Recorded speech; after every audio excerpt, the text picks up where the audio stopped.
ಧರ್ಮಸ್ಥಳ ಸತ್ಯಸ್ಕಂದನ ತವರು, ಮಂಜುನಾಥ ನೆಲೆ ನಿಂತ ಊರು. ಓಡು ದೇಹವು ಹಣೆ ಮಣಿಯಲು ಶಿರವಾಗಿ ನಮಿಸುವ ಕ್ಷೇತ್ರ. ಬಂದ ಆರೋಪಗಳನ್ನು ಸಹಿಸದ ಶ್ರೀ ಕ್ಷೇತ್ರದಲ್ಲಿ ಎಸ್ಐಟಿ ಬಗೆದಂಥ ಸ್ವಯಂ ಗೋರಿಗಳಲ್ಲಿ ಕಾಗಕ್ಕ ಗುಬ್ಬಕ್ಕನ ಕಥೆಯೂ ಹುಟ್ಟಿಲ್ಲ. ಈಗ ಧರ್ಮಸ್ಥಳ ವಿಚಾರದಲ್ಲಿ ರಾಜಕೀಯ ಧರ್ಮಯುದ್ಧಕ್ಕೆ ಗುದ್ದಲಿ ಪೂಜೆ ಆಗಿದೆ. ಕೈ ಕಮಲದ ನಡುವೆ ನಾಳೆ ಘೋರ ಕಾಳಗದ ನಿರೀಕ್ಷೆ ಇದೆ.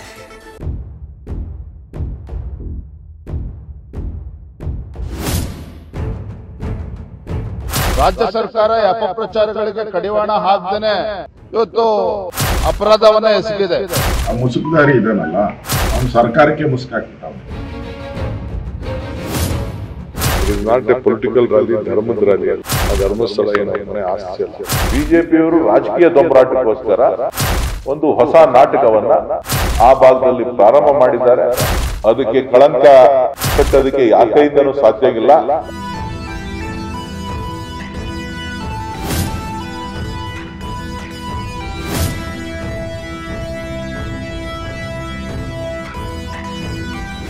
ಧರ್ಮಸ್ಥಳ ಅದು ತಿಳಿನೀರ ಊರು. ನೇತ್ರಾವತಿ ಪುಣ್ಯೋದರದಲ್ಲಿ ನೆಲೆಸಿದ ಪರಮ ಪವಿತ್ರ ನೆಲ. ಶ್ರೀ ಧರ್ಮಸ್ಥಳದ ಅಂಗುಲ ಅಂಗುಲವೂ ಹುಡುಕಿ ತಡಕಿ ಮಾಡಿದ ಘಾಸಿ ಪಾವಿತ್ರ್ಯಕ್ಕೆ ತಂದ ಧಕ್ಕೆ. ತಿಂಗಳ ಕಾಲ ಒಡಲು ಬಗೆದ ಯಂತ್ರಗಳು ಸದ್ದು ನಿಲ್ಲಿಸಿ ನಿಶ್ಶಬ್ದಕ್ಕೆ ಜಾರಿವೆ. ರಾಜಕೀಯ ಹೆಪ್ಪುಗಟ್ಟಿ ಕ್ಷೇತ್ರದ ಮೇಲೆ ಕಪ್ಪು ಕೆಸರು ಮೆತ್ತಿದ ಕಾರ್ಯಕ್ಕೆ ಆಕ್ರೋಶ ವ್ಯಕ್ತವಾಗ್ತಾನೆ ಸರ್ಕಾರವು ಜಾಗೃತವಾಗಿದೆ.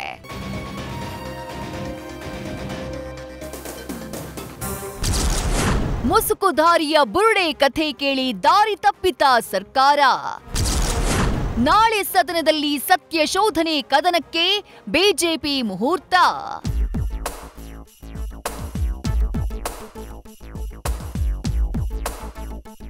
ಮುಸುಕುದಾರಿ ತೋರಿದ ದಾರಿಯಲ್ಲಿ ಬೆಟ್ಟದಂತೆ ಅಗೆದ್ರೂ ಇಲಿಯೂ ಸಿಗ್ಲಿಲ್ಲ, ಕೋಳಿಯ ಮೂಳೆಗಳೂ ಸಿಗ್ಲಿಲ್ಲ. ಯಾವಾಗ ಅನಾಮಿಕನ ಮಾತು ಮಿಕನಂತೆ ಕಾಣಿಸ್ತೋ ಬಿಜೆಪಿ ಮತ್ತು ಭಕ್ತರನ್ನ ಕೆರಳಿ ಕೆಂಡವಾಗಿಸಿದೆ.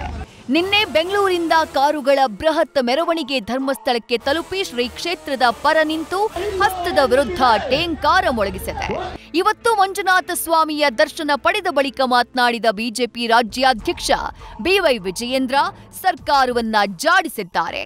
ಇವತ್ತೇನು ತನಿಖೆ ನಡೀತಾ ಇದೆ, ತನಿಖೆಯ ಬರದಲ್ಲಿ ಏನು ಅಪಪ್ರಚಾರಗಳು ನಡೀತಾ ಇದೆ, ಈ ಅಪಪ್ರಚಾರಕ್ಕೆ ಕಡಿವಾಣ ಆಗ್ತಕ್ಕಂಥ ಕೆಲಸ ಯಾರು ಮಾಡಬೇಕು? ರಾಜ್ಯ ಸರ್ಕಾರವೇ ಮಾಡಬೇಕಾಗಿತ್ತು.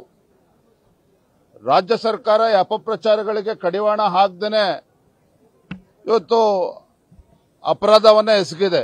ಏನು ಈ ರೀತಿ ಅಪಪ್ರಚಾರದ ಮುಖೇನ ಅಸಂಖ್ಯಾತ ಭಕ್ತರಲ್ಲಿ ಒಂದು ರೀತಿ ಗೊಂದಲವನ್ನ ಸೃಷ್ಟಿ ಮಾಡತಕ್ಕಂಥ ಷಡ್ಯಂತ್ರವು ಕೂಡ ಇದರಿಂದ ಅಡಗಿದೆ. ನಾನಿವತ್ತು ರಾಜ್ಯದ ಮುಖ್ಯಮಂತ್ರಿಗಳಿಗೆ ಏನು ಅಪಪ್ರಚಾರಕ್ಕೆ ಇವತ್ತು ಕಡಿವಾಣ ಹಾಕದೇ ಇರತಕ್ಕಂಥ ಸಂದರ್ಭದಲ್ಲಿ ರಾಜ್ಯದ ಮುಖ್ಯಮಂತ್ರಿಗಳಿಗೆ ನಾಡಿನ ಜನತೆ ಒಂದು ಕ್ಷಮೆನ ಕೇಳಬೇಕು ಅಂತೇಳಿ ನಾನು ಈ ಸಂದರ್ಭದಲ್ಲಿ ಆಗ್ರಹ ಮಾಡ್ತಾ ಇದ್ದೇನೆ.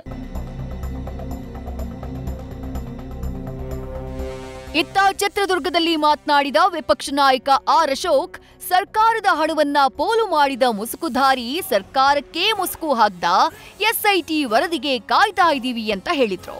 ಸರ್ಕಾರದ ಹಣ ಪೋಲ್ ಮಾಡಿ ಇಷ್ಟೊಂದು ಗುಂಡಿಗಳನ್ನ ತೆಗೆದು ಇಷ್ಟೊಂದು ಜನಗಳಿಗೆ ತೊಂದರೆಯನ್ನ ಕೊಟ್ಟು ಇವೆಲ್ಲವನ್ನ ಷಡ್ಯಂತ್ರ ಮಾಡಿದ್ರಲ್ಲ, ಇದರಿಂದ ಯಾರಿದ್ದಾರೆ? ಆ ಮುಸುಕುದಾರಿ ಇದನ್ನಲ್ಲ, ಅವನು ಸರ್ಕಾರಕ್ಕೆ ಮುಸುಕಾಕ್ಬಿಟ್ಟವನು.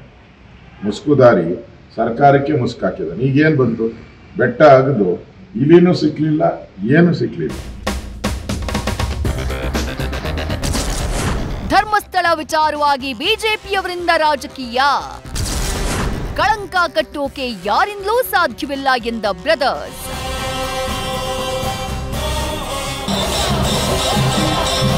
ಒಬ್ರು ಗೃಹ ಸಚಿವರು, ಇನ್ನೊಬ್ರು ಜಿಲ್ಲಾ ಉಸ್ತುವಾರಿ ಗುಂಡೂರಾವ್ ಮಾತನಾಡಿದ್ದು ಬಿಟ್ರೆ ಈ ಬೆಳವಣಿಗೆ ಬಗ್ಗೆ ಇಡೀ ಕಾಂಗ್ರೆಸ್ ಮೌನದಿಂದ ನೋಡ್ತಾ ಇದೆ.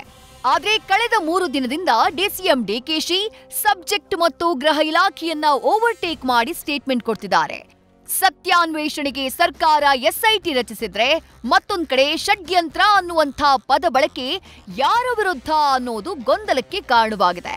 ಆ ಡ್ಯಾಮೇಜ್ ಕಂಟ್ರೋಲ್ಗಾಗಿ ಇವತ್ತು ಬ್ರದರ್ಸ್ ಬಿಜೆಪಿ ವಿರುದ್ಧ ತಿರುಗಿ ಬಿದ್ದಿದ್ದಾರೆ. ನಾನೇನು ಹೇಳಕ್ ಹೋಗುದಿಲ್ಲ. ಅಸೆಂಬ್ಲಿ ಏನ್ ಹೇಳ್ಬೇಕು, ನನ್ನ ಭಾವನೆ ಏನ್ ಹೇಳ್ಬೇಕು ಹೇಳಿದೀನಿ ಅಷ್ಟೇ. ಅದು ರಾಜಕೀಯದ rally, it is not A political rally, ಧರ್ಮದ ರ್ಯಾಲಿ ಅಲ್ಲ. ಏನವರು ಧರ್ಮಸ್ಥಳ ಏನವ್ರ ಮನೆ ಆಸ್ತಿ ಅಲ್ಲ, ಸಾರ್ವಜನಿಕರ ಸೊತ್ತದು. ಬಿಜೆಪಿಯವರು ರಾಜಕೀಯ ದೊಂಬರಾಟಕ್ಕೋಸ್ಕರ ಒಂದು ಹೊಸ ನಾಟಕವನ್ನ ಆ ಭಾಗದಲ್ಲಿ ಪ್ರಾರಂಭ ಮಾಡಿದ್ದಾರೆ. ನಾನು ಅನೇಕ ಬಾರಿ ಹೇಳಿದ್ದೇನೆ, ಶ್ರೀ ಕ್ಷೇತ್ರ ಒಂದು ಪವಿತ್ರವಾದಂತಹ ಒಂದು ಸ್ಥಳ. ಅದಕ್ಕೆ ಕಳಂಕ ಕಟ್ಟೋದಕ್ಕೆ ಯಾರ ಕೈಯಿಂದನೂ ಸಾಧ್ಯ ಇಲ್ಲ. ಒಟ್ಟಾರೆ ಅಪಾರ ಭಯ ಭಕ್ತಿ ಭಾವದಿಂದ ಭಕ್ತರನ್ನ ಸೆಳೆಯುವ ಕ್ಷೇತ್ರ, ಸತ್ಯಕ್ಕೆ ಹೆಸರುವಾಸಿ. ಆದ್ರೆ ಸುಳ್ಳಿನ ಸುತ್ತಿದ ಆರೋಪದ ಬಗ್ಗೆ ಸರ್ಕಾರ ರಚಿಸಿದ ಎಸ್ಐಟಿಯಿಂದ ಇಕ್ಕಟ್ಟಿಗೆ ಸಿಲುಕಿದೆ. ಮೋಸ್ಟ್ಲಿ ನಾಳೆ ಎಸ್ಐಟಿ ಮಧ್ಯಂತರ ವರದಿ ಸದನದಲ್ಲಿ ಮಂಡನೆಯಾಗುವ ನಿರೀಕ್ಷೆ ಇದ್ದು ಭಾರೀ ಕೋಲಾಹಲ ಸೃಷ್ಟಿಸುವ ಸಾಧ್ಯತೆ ಇದೆ. News first bureau. News first ನಿರ್ಭೀತಿಯಿಂದ ನಿಮ್ಮ ಪರವಾಗಿ.